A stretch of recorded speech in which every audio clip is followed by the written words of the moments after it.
ঠিক বুঝবে তোমাদের জন্ম পেটে আসবে না, তার আগুনে ডাক্তার ধরবো, কানে সেরকম কী করবে? ওই যদি ইনকাম করতে হবে, অনেকে সন্ধান কে দিবে? সন্ধান তার ডাক্তারখানা থেকে দিয়ে দিবে।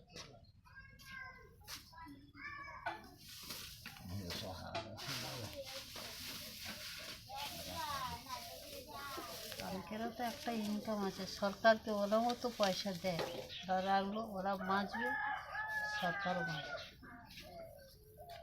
সরকার যে 4,000 5,000 টাকা একটা একটা মেয়েদের পিছনে দেয়, এটা কি ফালতু বলতো না?